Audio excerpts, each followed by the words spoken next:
Ini lebih kepada langsung karena mirip-mirip ini saya lihat penjelasannya. Tapi saya lebih menyempurnakan sedikit tentang konsep tauhid karena di Pendeta Moses bertanya, kok saya belum mendapatkan penjelasan tauhid dalam perspektif logika gitu kan. Walaupun di awal tadi saya sudah menjelaskan sekilas, memahami konsep Tuhan satu itu sangat mudah sekali, yaitu dengan analogi tadi, di dunia ini saja kalau sempat ada 2 pemimpin atau 3 pemimpin, itu pasti terjadi kehancuran. Ini adalah sudah masuk wilayah logika berpikir. Nah, saya mau kasih penjelasan logikanya bagi 2 pendeta. Saya dulu pernah berdebat dengan pendeta juga, memberikan satu analogi tentang konsep Tritunggal itu. Dia bilang, dikasih analogi, Tritunggal itu diibaratkan dikasih satu tamsil seperti sebuah rokok. Kebetulan rokoknya Ji Samsu waktu itu. Dia bilang, Ustadz, rokok ini terdiri dari 3 unsur. Di situ ada kertas, ada tembakau, ada cengkeh. Ini yang bernama rokok. Jadi rokok itu 3 unsur. Begitulah Tuhan itu. Ya, 1 oknum, 3 pribadi. Dia bilang gitu. Jadi ada kertas, ada cengkeh, ada tembakau. Itulah yang bernama rokok. Lalu saya minta maaf kepada pendeta yang bersangkutan. Mohon maaf Pak Pendeta, bolehkah saya ambil rokok ini? Dan bolehkah saya cincang-cincang rokok ini? Boleh. Saya cincang. Begitu saya pecah, saya ambil dulu kertasnya. Pak Pendeta, ini apa namanya? Dia bilang kertas. Oke. Lalu saya ambil cengkehnya. Pak Pendeta, ini apa namanya? Cengkeh. Rokokkah ini? Oh tidak, cengkeh. Lalu saya ambil tembakau. Ini Pak Pendeta apa? Dia bilang tembakau. Rokokkah ini? Tidak. Oh ternyata dia baru bernama rokok ketika diaduk menjadi satu kesatuan, itu namanya rokok. Tapi ketika dipisah unsur-unsurnya, dia kembali kepada zat awal, bahwa dia adalah kertas, bahwa dia adalah tembakau, bahwa dia adalah cengkeh, tidak bernama rokok. Jadi bagi saya ini logikanya tidak masuk ini. Bagaimana Tuhan itu menjadi satu kesatuan ketika digabung, ketika dipisah unsur-unsurnya, itu tidak menjadi bernama Tuhan lagi. Dan memang kalau kita baca Alkitab, ya, dibaca Alkitab. Kalau tadi Pak Pendeta Moses mengatakan atau Pak Murwali mengatakan kalian tidak punya otoritas untuk menafsirkan kitab suci kami. Saya pikir kitab suci itu harus terbuka, dibaca, dipahami, dikoreksi oleh siapa saja. Dan Al-Quran kami sangat terbuka. Dan Allah katakan, walaqad yassarnal Qur'ana lidzikri fahal min mudzakir. Allah menurunkan bagi kami umat Islam pedoman hidup yang sangat mudah. Ya, mudah. Yang penting standar untuk memahami kitab suci itu harus ada latar belakang ilmunya, ada standarisasi di situ. Jadi menurut saya ketika dipisah unsur-unsur, contoh Pak Pendeta selalu mengatakan itu satu pribadi, ya, satu substansi 3 pribadi. Saya kalau kita kembali kepada Alkitab, kita temukan di dalam Alkitab itu terpisah, ada oknum Bapa, ada oknum Anak, dan ada oknum Roh Kudus. Ini sebenarnya oknum yang berbeda, tidak satu. Ya, contoh Yesus, ya, di dalam Injil Lukas pasal 4 ayat 41 dikatakan sebagai anak Allah. Anak Allah berarti berpisah dengan Bapa, anak Allah. Ini oknum yang kedua nih. Sedangkan di ayat yang lain dalam Injil Matius pasal 5 ayat 9 dikatakan, berbahagialah segala orang yang mendamaikan orang, karena mereka itu akan disebut anak-anak Allah. Jadi sebenarnya definisi anak bukan dengan pendekatan biologis, tapi pendekatan secara teologis. Nah kalau anak, contoh dalam Islam dikatakan Abdullah, hamba Allah, anak juga, tapi bukan anak secara biologis. Lalu apa bedanya? Berarti di dalam Alkitab sendiri banyak yang disebut anak. Orang yang mendamaikan disebut anak, bahkan Israel itu adalah anak yang paling tunggal disebutkan di dalam Alkitab. Ya, anak yang paling tunggal adalah Israel. Saya tidak tahu Yesus anak yang keberapa itu. Maka kita harus memahami bagaimana logikanya. Ini adalah oknum yang terpisah. Ada oknum bapak, ada oknum anak, dan anak jangan dipahami bersatu dengan bapak. Itu keliru. Kenapa? Karena di dalam Alkitab begitu banyak dalil yang kita temukan. Orang yang mendamaikan disebut anak-anak Allah. Orang Israel juga dikatakan anak-anak Allah. Tapi jangan dipahami anak itu bersatu dengan bapak. Tidak. Bagaimana Anda melogikakan ini? Kalau bisa, ya saudara-saudaraku umat Nasrani, jangan mendominasi agama itu dengan pendekatan akal semata. Jadi, maka dalam Islam kami selalu mendahulukan nas, dalil nakli namanya. Baru nas ini bisa dipahami dengan akal. Jadi kalau akal lebih dominan daripada nas, itu bahaya. Nah, saya mengutip ini kan dalil, ada nas. Nah, ada nasnya tertulis di dalam Alkitab sendiri. Sebenarnya itu berpisah oknum bapak dengan oknum anak. Yang kedua, di dalam iman Nasrani dikatakan, tadi sudah disebut Pentekoste, Yesus tidak berdosa, tapi dia hadir dalam rangka menebus dosa. Pertanyaan saya begini, bukankah Yesus itu datang pada abad awal-awal Masehi? Berarti sebelumnya itu ada manusia yang melakukan dosa. Yang melakukan dosa pertama sekali kan Adam, dan keturunannya tentu berdosa. Sedangkan penebus dosa datang sekian ribu tahun kemudian. Pertanyaan saya, siapa yang akan mengampuni dosa orang-orang yang terdahulu itu? Karena belum ada yang juru selamat mengampuni dosa. Siapa yang akan mengampuni dosa mereka? Dan di mana letak keadilan Tuhan di situ? Kalau toh kemudian orang yang terdahulu dihukum masuk neraka karena belum datang juru selamat, juru yang mengampuni. Saya pikir ini dalam sejarah yang kita baca, penyalipan yang saya baca, tidak ada kaitannya dengan pengampunan dosa. Karena itu adalah hukuman yang terberat dalam sejarah zaman kuno dulu. Orang-orang zaman dulu sebelum Yesus lahir, kalau pelaku-pelaku kejahatan yang kelas kakap dikasih hukuman, disalib.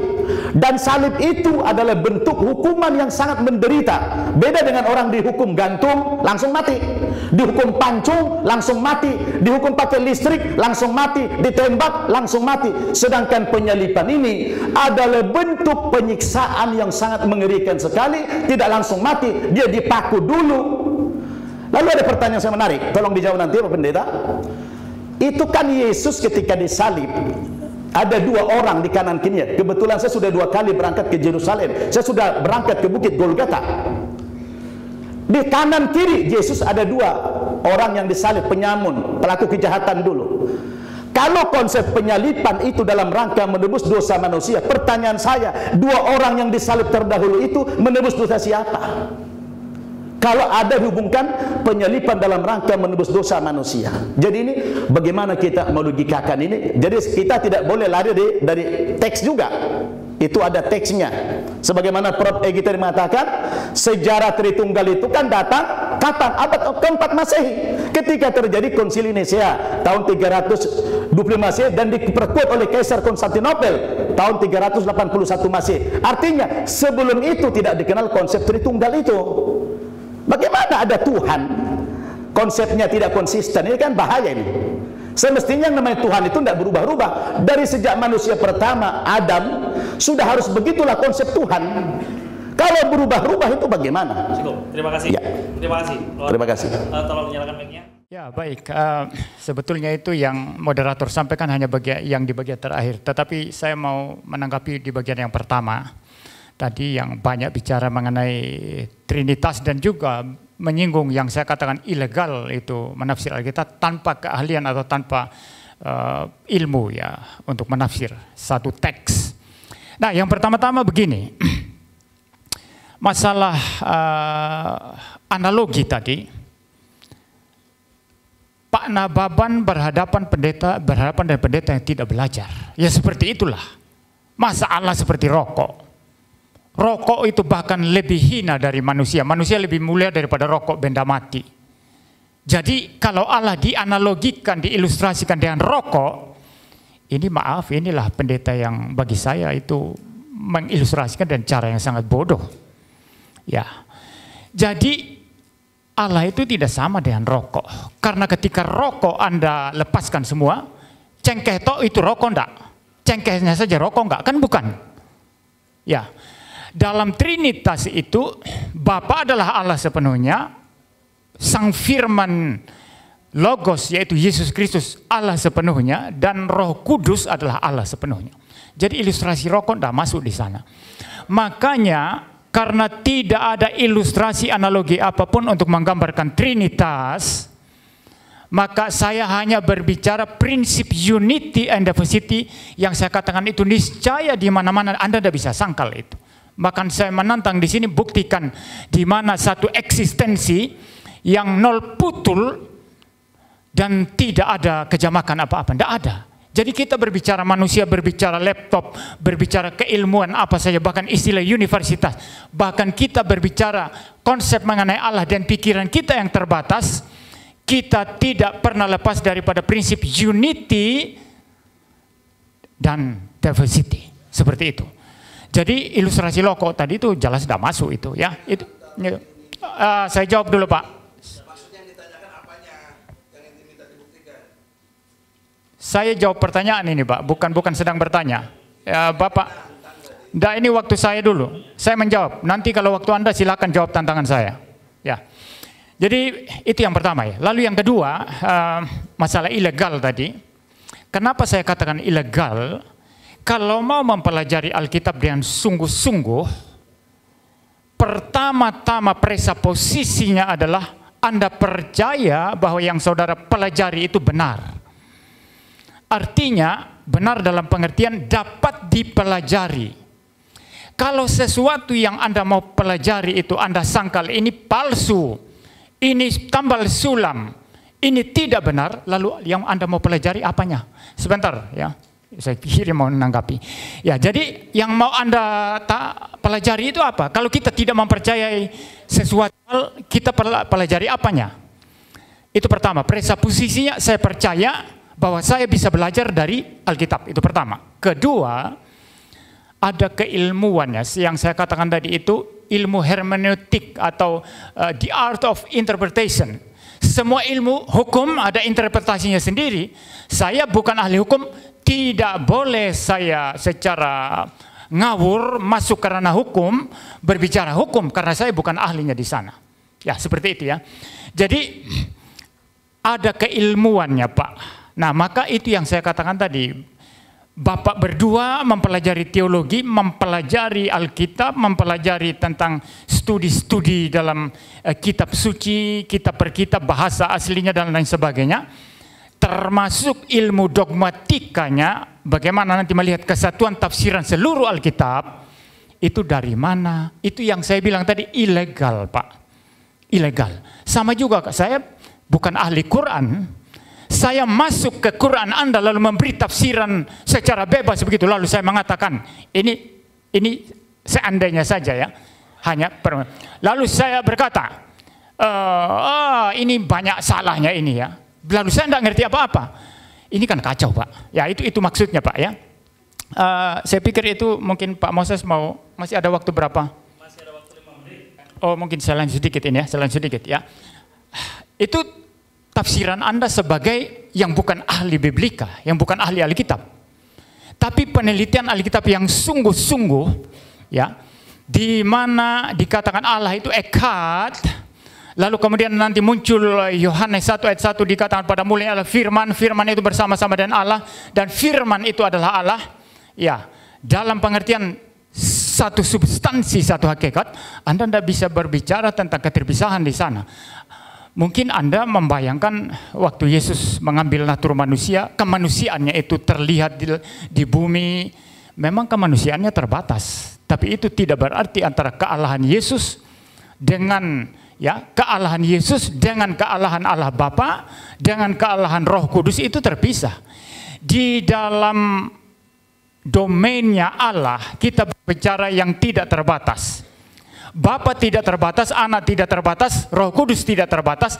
Di dalam domain tidak terbatas semacam ini, ya, yang sifatnya unlimited seperti ini, kita tidak bisa membayangkan batasan apapun. Maka dalam hal ini tidak ada batasan antara Bapa, Putra, dan Roh Kudus. Ketiganya Maha Kuasa, ketiganya tidak terbatas. Satu hakikat. Ya, silakan Pak. Baik, salah satu tadi ditanyakan adalah mengenai salib, bahwa dalam konteks sejarah bahwa salib itu diidentikan sebagai bentuk kejahatan. Tapi menurut saya Ustadz Nababan harus kembali ke Alkitab. Pertanyaannya, kenapa Yesus disalib? Apakah karena Yesus berbuat salah? Tapi bukannya Yesus itu disalibkan dalam konteks Yahudi karena dianggap bahwa Yesus itu menyamakan dirinya dengan Allah. Bahkan dalam Alkitab sendiri dikatakan sampai pemimpin pemerintah pada waktu itu dia cuci tangan, nggak mau, karena tidak ditemukan kesalahan. Tapi orang Yahudi yang minta salibkan dia, salibkan dia. Jadi tidak ada satupun hukum Romawi yang dilanggar oleh Yesus. Tapi yang dilanggar, yang dianggap melanggar adalah orang Yahudi yang memaksa pemerintah pada waktu itu secara historis. Karena menganggap Yesus itu, menganggap dirinya sama dengan Allah. Itu yang terjadi secara historis. Kalau Ustadz Nababan kembali ke Alkitab, karena pernah jadi Kristen. Itu faktanya yang ada. Tapi yang kedua tadi jelas bahwa yang disalibkan bernama Yesus orang yang berbuat jahat. Dan kalau Ustadz Nababan baca juga loh, malah yang satu mengatakan kalau bisa aku bersama-sama dengan engkau ya. Ada keselamatan yang memang diberikan oleh Yesus dengan peristiwa salib itu. Pertanyaannya, mengapa kok peristiwa salib diperlukan dalam konteks itu? Ya karena konteks pada waktu itu untuk memberikan satu tanda bahwa betapa begitu besarnya kasih Allah kepada manusia yang paling jahat itu, menggunakan hukum yang pada waktu paling jahat. Tujuannya supaya apa? Orang yang paling jahat tidak ada alasan aku dosaku terlalu besar, tidak ada dosa yang tidak bisa ditebus. Makanya mengapa yang paling jahat itu malah dipakai pada konteks itu, supaya manusia yang merasa berdosa, yang paling jahat itu merasa bahwa oh ya, ada kasih yang ditawarkan, pengampunan yang begitu besar. Ada lagi Pak yang belum? Adam lahir lebih dulu ribuan tahun sebelum Yesus, siapa yang menebus dosanya? Ya, saya sorry, sama satu lagi, sebelum Konsili 325 yang melahirkan konsep Trinitas, konsep ketuhanan dalam kekristenan seperti apa? Saya jawab yang terakhir. Yang dipertanyakan itu adalah tentang penjelasan tentang Tritunggal atau Tritunggal. Kalau mengenai konsep, bukankah tadi saya sudah tampilkan di semua kitab saya, kitab suci Kristen semua tadi ada. Sudah ada. Saya membaca artikel jurnal, katanya juga tauhid tidak ada dalam Al-Quran. Katanya, saya nggak tahu ya, tapi saya baca artikel jurnal ilmiah nih. Begitu. Tauhid. Istilah tulisan, oh tauhid ada di Al-Quran, begitu Prof.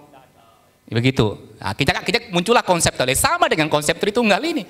Tapi tetap kalau katakan tadi, fakta-fakta tentang dasar-dasar referensi, saya tampilkan banyak banget tadi dong. Jadi kalau dituji sudah clear jawaban saya ya. Lalu yang tadi yang terakhir tentang bagaimana dengan Adam. Ini yang kadangkala memang belum clear ya, bahwa dalam konteks agama Wahyu bahwa ada Yahudi, Samawi, dan bahwa itu adalah ada korban-korban. Itu secara hukum wahyunya itu progresif kan. Secara bertahap, dan saya kira semua penyampaian wahyu secara progresif, tidak langsung satu detik jadi. Tapi ada proses yang ada. Oke. Oleh karena itu, dalam konteks perjanjian lama jelas bahwa ada hal yang menjadi tuntunan bagi manusia pada saat itu, bagaimana mendapatkan pengampunan. Tapi secara progresif berangsur-angsur wahyu dilengkapi. Bahkan kalau kita juga objektif, ternyata juga ada wahyu yang terakhir yang umat Islam percayai. Mengapa harus mempertanyakan tentang progresif wahyu di kami.